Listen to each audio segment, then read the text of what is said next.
Olá, pessoal, boa tarde, tudo bem? Sejam todos bem-vindos. Iniciamos aqui um minutinho antes para dar tempo do pessoal entrar. Enquanto isso, eu vou me apresentar. Eu sou Amanda Oliveira, sou jornalista da Divisão de Comunicação do Instituto Nacional de Tecnologia e sejam bem-vindos a mais uma Terças Tecnológicas Lives. Hoje nós vamos receber a pesquisadora Flávia Pastura. Ela vai falar sobre o tema Antropometria 3D, o corpo humano em 360 graus. Deixa eu ver se ela já entrou aqui. Vamos ver. Ela ainda não entrou. Estou aguardando a Flávia entrar para dar início ao nosso bate-papo.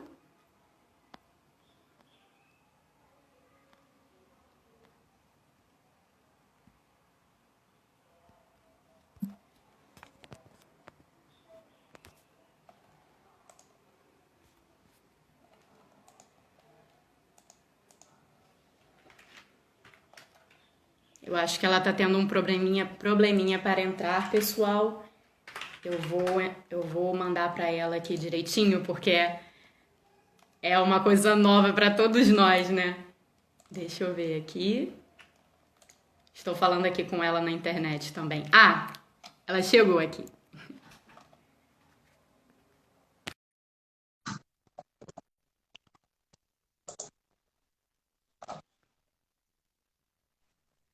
Bom dia, boa tarde, Amanda, tudo bom? Oi, Flávia, tudo bem? Tudo bom. Prazer receber você aqui. Muito obrigada por topar essa nossa conversa. Destacar aqui que você é a primeira mulher que eu estou entrevistando e eu fiquei muito feliz. Você sempre me recebe tão bem quando eu vou lá na sua divisão de desenho industrial. Bom, eu vou começar... O prazer é meu, Amanda. O prazer é meu. Boa tarde a todos. Eu vou começar, então, apresentando o seu mini currículo, tudo bem? A Flávia Pastura, ela é chefe da divisão de desenho industrial do INT. Ela tem toda a sua formação pela UFRJ, sendo doutora em engenharia civil e mestre em engenharia de produção pela COP, além de possuir a graduação em desenho industrial. Atualmente, ela é membro do IEA Technical Committee on Anthropometry da International Ergonomics Association e membro fundador do grupo WEAR, World Engineering Anthropometry Resource.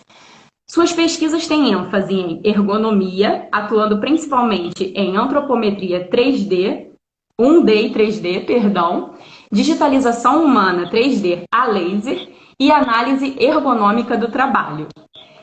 Bom, a gente vai começar agora essa conversa com a Flávia e quem quiser pode ir mandando perguntas nos comentários que em breve ela vai responder.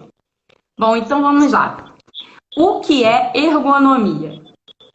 Antropometria. Vamos focar na antropometria. Tô meio nervosa. Sem problema. Estão bastante relacionados, né?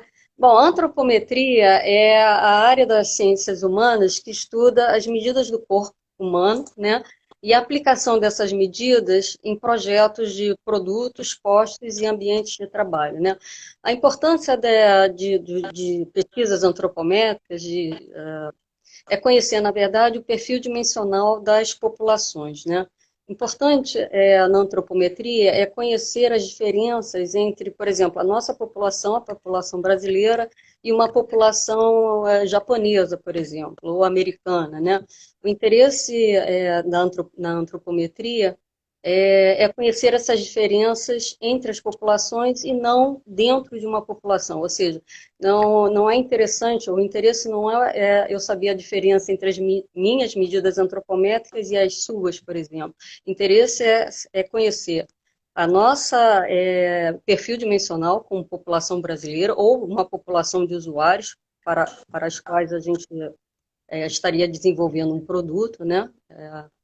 E conhecer essa diferença em relação à população americana ou inglesa. Né? A próxima pergunta, eu gostaria que você falasse um pouco da diferença entre a antropometria 1D e a 3D, se uma é melhor que a outra ou se elas são importantes para diferentes finalidades. Na verdade, a antropometria 1D, ela é a retirada, a pesquisa antropométrica é feita utilizando equipamentos que tocam o corpo da pessoa, né?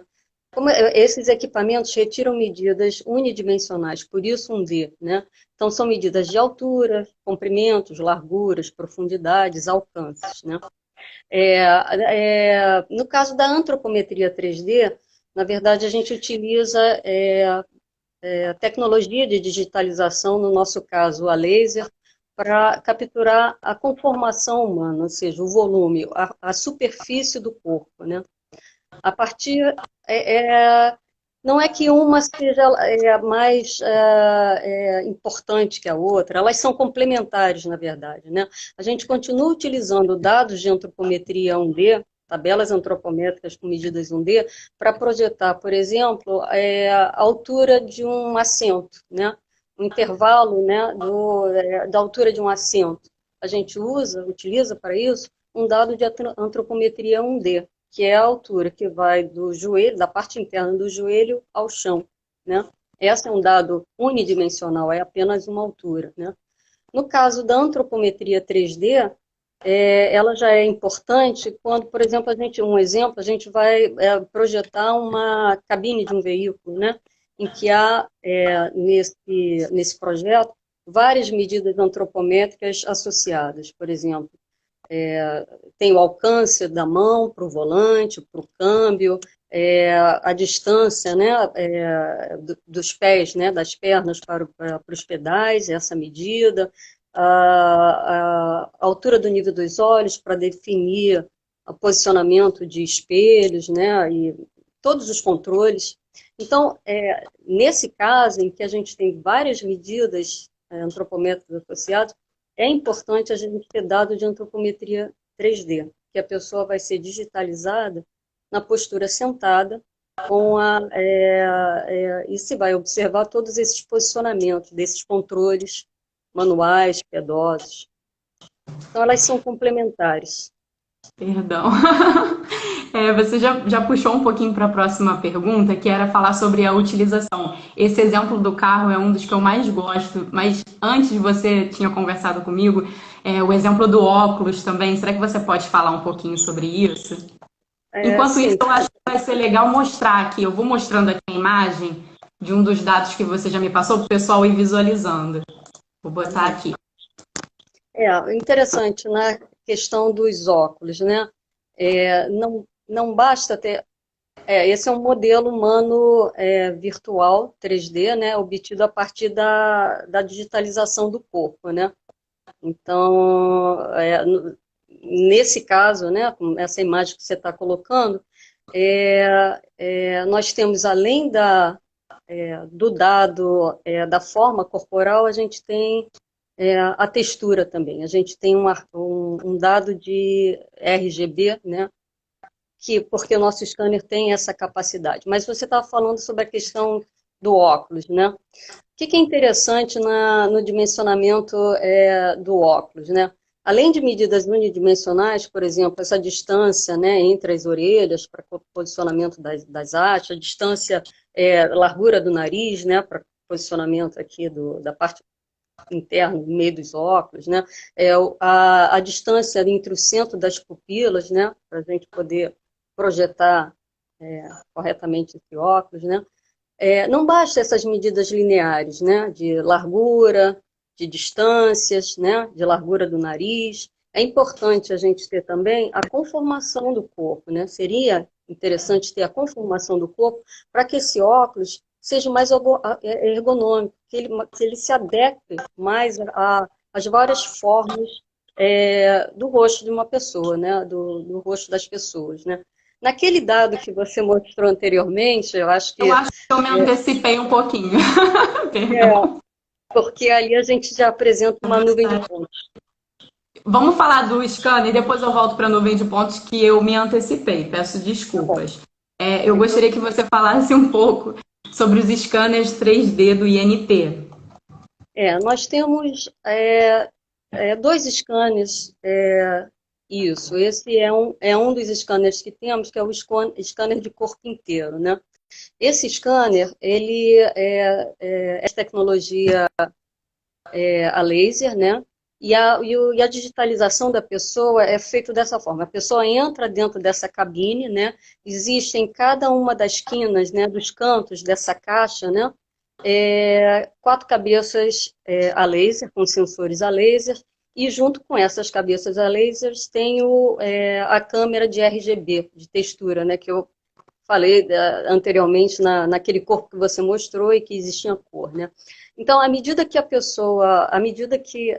isso já é a nuvem de pontos que a gente retira do escaneamento, né? É para colocar peraí. Isso, na verdade, esse é o arquivo que sai do scanner, né? Tanto a gente tem a forma do corpo capturada, né? Dá para visualizar bem a conformação do corpo, quanto a gente tem a textura, que é a cor. Porque temos essas duas tecnologias associadas no nosso scanner, né? Tem a câmera de RGB e o sensor a laser, né? A partir dessa digitalização que é feita com essas, de cima para baixo, uma varredura do laser de cima, né, da estatura, né, da cabeça da pessoa até a plataforma, a base do scanner, a gente retira, né, obtém uma nuvem de pontos, esse arquivo, que está aí, esse modelo humano digital, e uma nuvem de pontos. Essa nuvem de pontos que é utilizada para definição de identificação de alguns pontos importantes para a medição antropométrica, para retirada de medidas antropométricas, né? Essa nuvem de pontos tem cerca de 2 milhões de pontos, né? Entre 1,5 milhão, 2 milhões e pouquinho de pontos, né? E é esse arquivo gigantesco que a gente tem que trabalhar para retirar o que é importante para o projeto, né? Em termos de medidas antropométricas. Estou só terminando de mostrar aqui as imagens. Realmente dá para ver bem distantinho, né? Está bem, bem ampliado, né? Está vendo que elas são paralelas, são linhas paralelas de pontinhos, de pixels, na verdade, né? Por quê? O scanner vem varrendo, vem fazendo essa varredura na vertical de cima para baixo, e esse distanciamento entre as linhas é o passo que a gente define na digitalização, durante o escaneamento, né? Para que a gente possa capturar essa forma de bastante precisa, né? Essa conformação de uma forma bastante precisa, né? Bem, a próxima pergunta é: como a antropometria 3D pode auxiliar a população idosa? Isso é interessante, porque, na verdade, a partir do momento quer dizer, a gente vai envelhecendo, nosso processo natural de envelhecimento, né? Vai havendo uma mudança na postura, né? Das pessoas, né? Tanto na postura quanto na conformação do corpo mesmo, né? A gente vai perdendo altura, né? Estatura, né? Devido à compressão dos discos intervertebrais. A gente vai perdendo alcances, né? Frontais, devido a uma redução na amplitude articular, né? Isso tudo, com a digitalização 3D, com a antropometria 3D, a gente pode perceber, né? Então, essa evolução, essa mudança postural e na conformação do corpo, ela pode ser sendo capturada pela digitalização, né? Isso é fundamental no momento em que a gente está projetando para essa população, né? Porque as medidas já serão outras, né? Dependendo da faixa etária.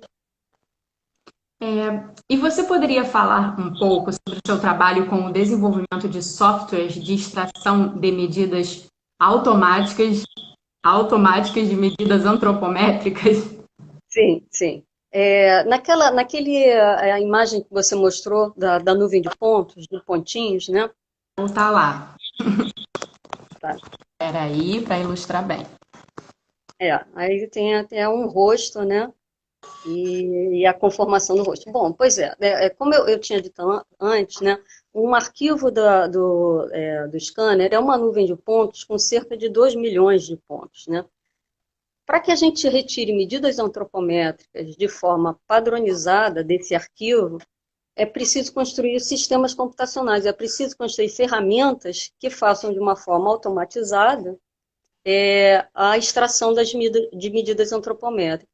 É isso que eu venho trabalhando, é isso que eu venho desenvolvendo. É um software que retira de forma padronizada, uniformizada, medidas antropométricas a partir de pontos anatômicos que são fundamentais na antropometria, chamados pontos ou marcos anatômicos, né? Que são saliências ósseas, por exemplo, aqui na mandíbula, né? A gente tem pontas ósseas aqui, que precisam ser localizadas, identificadas, para que se retire da mesma forma, em cada pessoa que foi escaneada, né, digitalizada, você retire exatamente sobre os mesmos pontos essa medida antropométrica de largura do queixo, vamos dizer, né? Então, nesse arquivo de 2 milhões de pontos, eu preciso identificar exatamente quais são os pontos, os centros desses marcos anatômicos, ou seja, esses pixels que identificam esses pontos. E, a partir daí, fazer essa extração automatizada. Por quê? Se não for feito de uma forma automatizada, a gente perde a confiança no dado, a gente perde a qualidade do dado, a confiança, né, a confiabilidade nesse dado. E na pesquisa antropométrica, no final das contas, né? Porque se não for dessa forma automatizada, cada pessoa vai abrir esse arquivo, essa nuvem gigante de 2 milhões de pontos, e vai tirar a medida onde ele acha, onde a pessoa acha, que são esses pontos anatômicos aqui do queixo.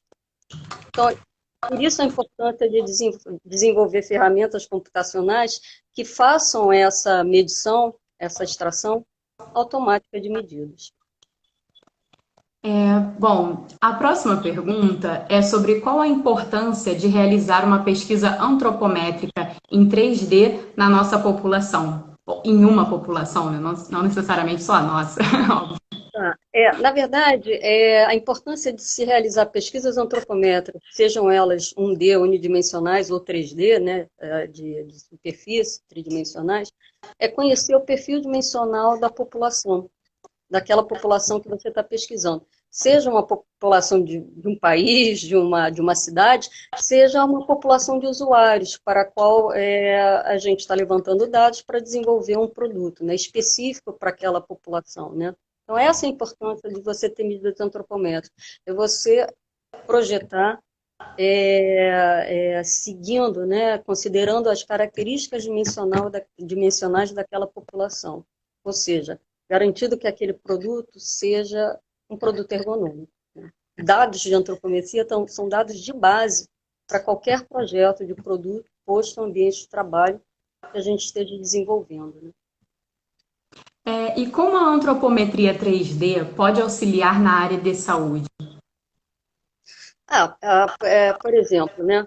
Quando a gente fala, né, a gente está falando sobre óculos, quando a gente fala de máscaras, de capacetes ou equipamentos de proteção individual, a gente está falando exatamente de fazer um produto, né, uma máscara, um capacete, um óculos, o que sejam, um equipamento que acompanha a conformação do rosto das pessoas, da cabeça, do rosto das pessoas. Então, nesse caso, né, especificamente na questão de equipamentos de proteção individual, é essencial você ter, muito importante você ter dados de antropometria 3D, porque você vai garantir que esse produto seja um produto confiável, seja um produto confortável, seguro e eficiente no seu uso, na sua operação. Isso a gente só consegue com a antropometria 3D. Perdão. E como ter acesso a esses dados? Dados de antropometria 3D, a gente fez pesquisamos alguns grupos, né, para projetos específicos, foram desenvolvidos lá pelo Laboratório de Ergonomia, né, da Divisão de Desenho Industrial, né. Esses dados são dados que foram desenvolvidos para determinadas empresas, né? Então são dados sigilosos, são dados internos, né, nossos, não são divulgados. Mas nós temos um banco de dados antropométricos da nossa população com cerca de 5.000 pessoas medidas. Esse banco de dados são de medidas 1D, e ele é disponibilizado para qualquer pessoa que queira ter acesso a esses dados, né? No momento, né, esses dados nós enviamos o arquivo de instalação dessa base de dados por link para as pessoas que solicitam via e-mail, né, para o meu e-mail, por exemplo. No momento, a gente não está podendo disponibilizar porque esses arquivos estão no servidor da divisão de desenho industrial e a qual eu estou sem acesso no momento. Mas assim que retornarmos, né, ao trabalho presencial, eu retorno a esse trabalho de disponibilizar os dados para as pessoas que solicitam. Você poderia passar esse e-mail? É o seu e-mail mesmo? Quem tiver interessado. Meu e-mail do INT. Posso falar? Pode? É Flávia.pastura, @int.gov.br. Flávia.pastura @int.gov.br.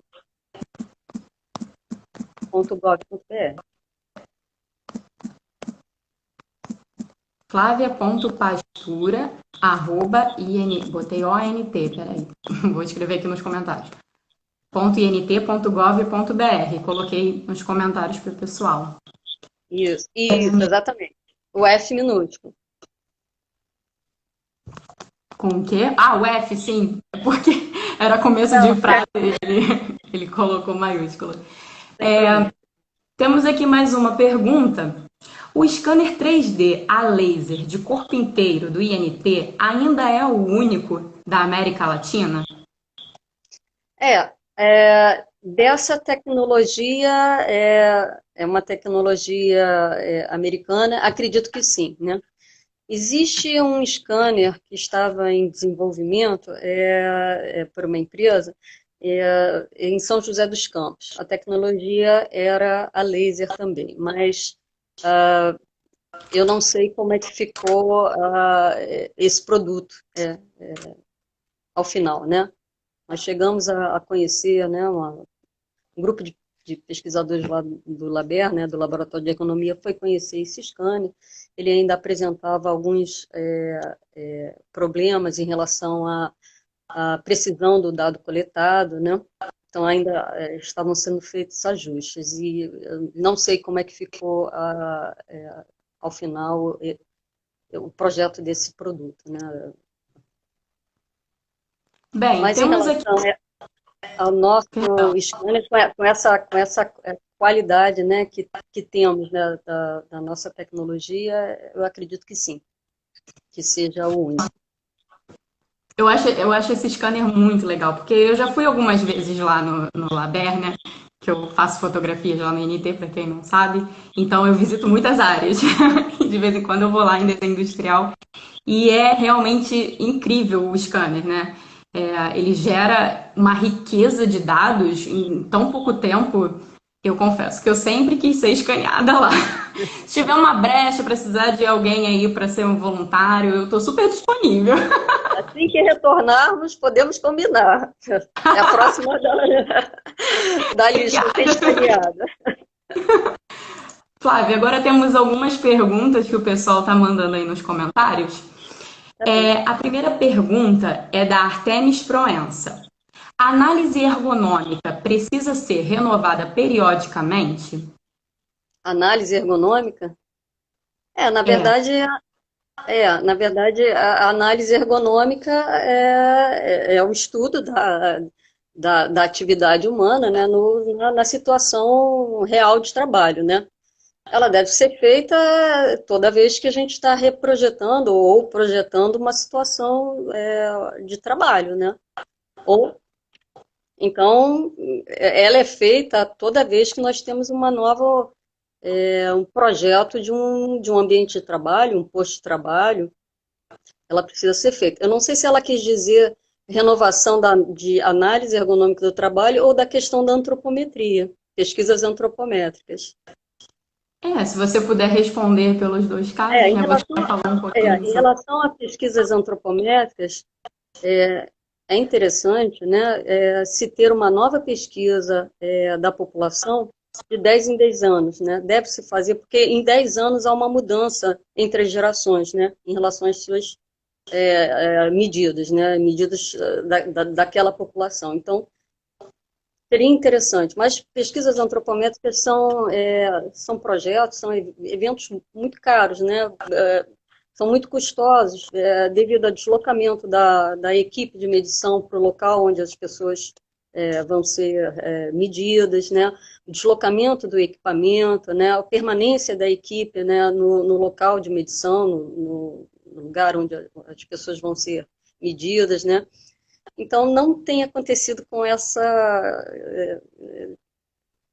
de tempos em tempos, né, como deveria ser, para que a gente tivesse, na verdade, um banco de dados antropométricos da nossa população, que representasse a população como um todo, ou pelo menos algumas regiões, né, ou cidades.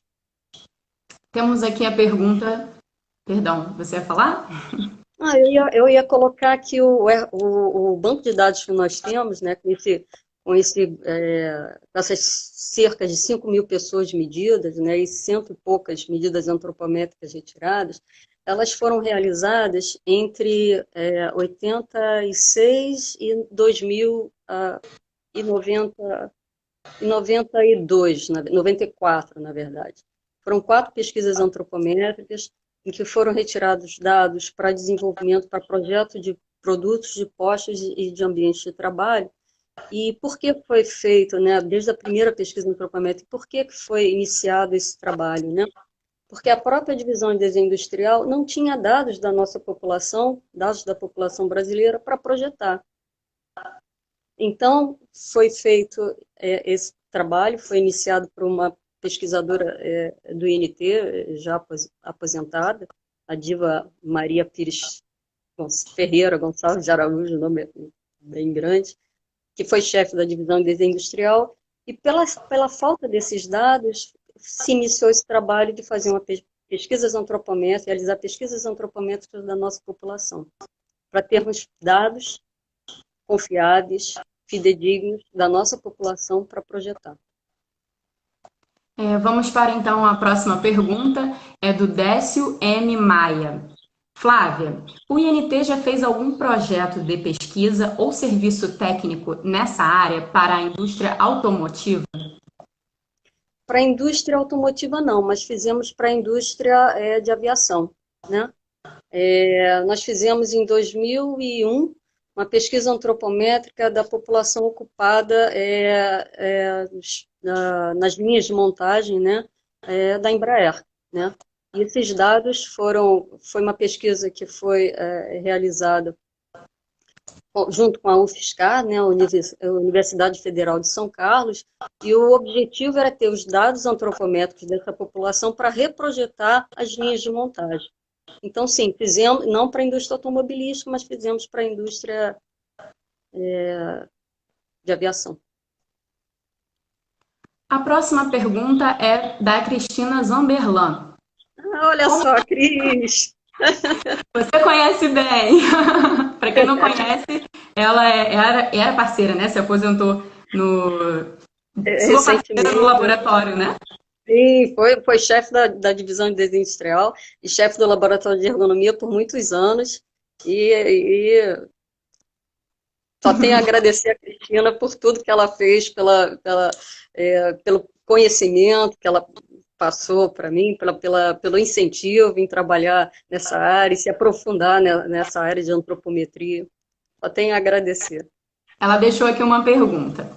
Como você vê o futuro do trabalho em antropometria 3D no INT? Eu acredito que a continuidade de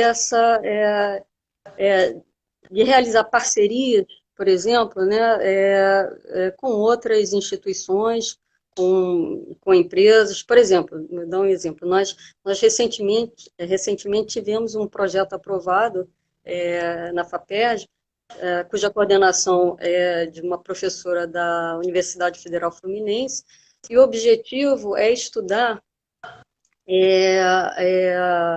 a conformação, na verdade, essa professora tem um trabalho já de bastante anos na área em estudos de câncer de mama, né? Para formação desenvolvendo sistemas computacionais para a formação de mastologistas, de cirurgiões, né? Então, como ela trabalha, como ela faz essa pesquisa, né? Esses sistemas computacionais que ela desenvolve apresentam um modelo virtual da mama e a partir de sistemas ápticos, né, que são braços robóticos, o médico, né, vai utilizando a ponta desse braço robótico no modelo virtual, no computador, no modelo CAD, e vai sentindo, por física, né, as diferentes densidades do tecido da mama, né, um tecido acometido pela doença, né, com células cancerígenas, ou um tecido sadio, né. O que eles utilizam hoje são formas geométricas regulares, né? Então, uma mama é representada como se fosse uma calota, né? Vamos dizer assim, né? Então, a gente vai iniciar essa pesquisa, esse projeto, escaneando pessoas para que a gente tenha a conformação das mamas, né? Ou seja, para que esse arquivo digital biofidedigno seja colocado nesses sistemas computacionais de treinamento dos cirurgiões e mastologistas, e eles possam ter essa simulação de uma forma mais realista, né? Então, eu vejo isso como futuro, né? Trabalhar na área de saúde, junto com pessoas que desenvolvem, né, da área de computação, que desenvolvem esses sistemas computacionais, e que a gente possa construir, né, na verdade, simuladores usando essas formas reais, né, capturadas, biofidedignas, vamos dizer assim, capturadas a partir da digitalização 3D. Esse é um exemplo. Temos aqui mais uma pergunta do Décio M. Maia. Flávia, eu gostaria de saber, mesmo genericamente, quem são os clientes do INT para essa tecnologia? Temos vários, né? Já tivemos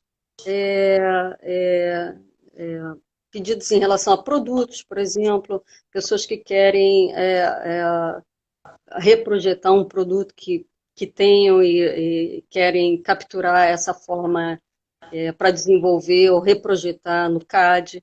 Então, é feito isso. Desenvolvimento de próteses, por exemplo, que a gente escaneia, né, os membros existentes da pessoa para que seja feita o desenvolvimento de uma prótese, né? Temos também, no caso, fizemos projetos, né, de ambientes de laboratórios, projetos de ambientes de laboratórios químicos, né? Foram escaneadas pessoas, né, trabalhadores de laboratórios químicos, para que fossem reprojetados os ambientes de trabalho, as bancadas, as capelas,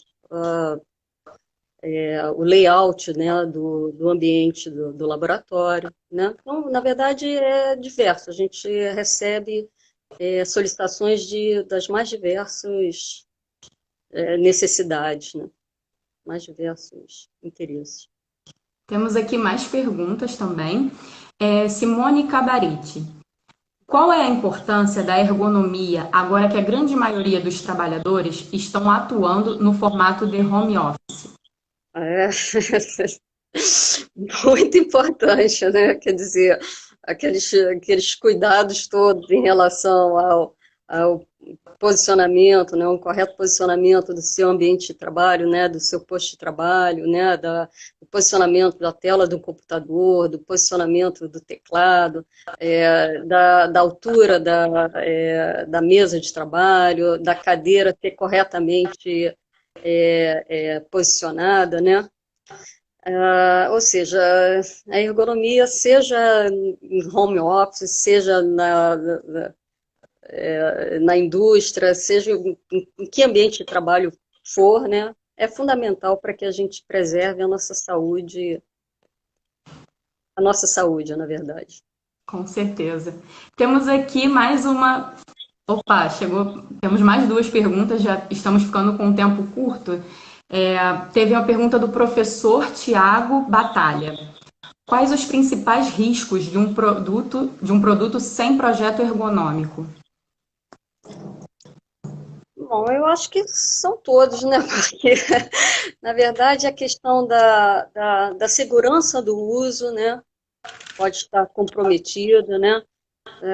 Da eficiência, né? Da falta da eficiência do uso desse produto, né? Essa falta de adequação, né, em relação às características psicofísicas, né, das pessoas, né? É o que leva a muitos incidentes, né, e acidentes de trabalho. Ou seja, projetar sem ter esse cuidado, né, da ergonomia, né, da antropometria, da biomecânica, da questão cognitiva do produto, é projetar um produto que pode levar, durante seu uso, a incidentes, né, e acidentes. Temos aqui uma última pergunta. Perdão, Flávia. Temos aqui mais uma última pergunta. Já estamos com um tempo bem curto, então essa vai ser a última mesmo. Do Ângelo Tenan. Você vê o futuro em projetos mais ergonômicos para proteção contra a Covid? Seria a resistência das pessoas em usar máscara um problema ergonômico? Talvez, porque essa falta de adequação das máscaras, né, em relação à forma do rosto das pessoas, pode ser um dificultador, né, de você utilizar isso, né, utilizar a máscara, né, o óculos, o que seja, né, porque incomoda, né, já é um produto que tem que ser, né, a máscara tem que ser utilizada por nós que não somos, né, no meu caso, que não sou médica, nem não sou da área de saúde, que uso esporadicamente quando vou ao supermercado ou à farmácia, já é incômodo, porque ela não se adequa à minha conformação do meu rosto. Eu imagino para um profissional de saúde que precisa utilizar essa máscara por 12 horas, 18 horas, não sei quantas horas de trabalho, né? A gente tem visto, né, imagens, né, das pessoas com essa área, essa região aqui do rosto toda marcada, né? Isso é inadequação do produto, dimensional, do produto não só dimensional, né, mas de um projeto que seja mais ergonômico, né, considerando as características dessa população. Flávia, a gente já está com um tempo curtinho, mas eu gostaria que você desse brevemente umas últimas palavras. Olha, eu acho que, como últimas palavras, eu acho que eu gostaria de agradecer, como comentei anteriormente, né, em relação a Maria Cristina, mas gostaria de agradecer a Dilva Maria Pires Ferreira, Gonçalves de Araújo, Ana Maria Cuiabana e a Maria Cristina Palmer Lima Zambelan, porque me apresentaram o que é antropometria, a sua importância, por que estudá-la e porque permitiram, né, que eu pudesse aprofundar meus estudos nessa área e fizesse um mestrado e doutorado nesse tema. Eu adoro. Flávia, em nome da Divisão de Comunicação do INT, eu agradeço a sua entrevista aqui, topar esse projeto com a gente. Muito obrigada. E eu gostaria de convidar você e a todos que estão nos assistindo para a próxima Terças Tecnológicas Lives, que ocorrerá na próxima terça-feira, no dia 21 de julho. Será sobre certificação na pós-pandemia, com a chefe da área de certificação do INT, Rosana Esteves. Bem, muito obrigada a todos que participaram aqui. Eu que agradeço. Foi um prazer estar aqui, falando sobre esse tema, conversando com as pessoas. Foi muito bacana, realmente. Obrigada. Muito obrigada, Flávia. Então, pessoal, vou encerrar aqui, tá? Um abraço a todos e até terça. Beijo para todos. Tchau, tchau. Tchau, tchau.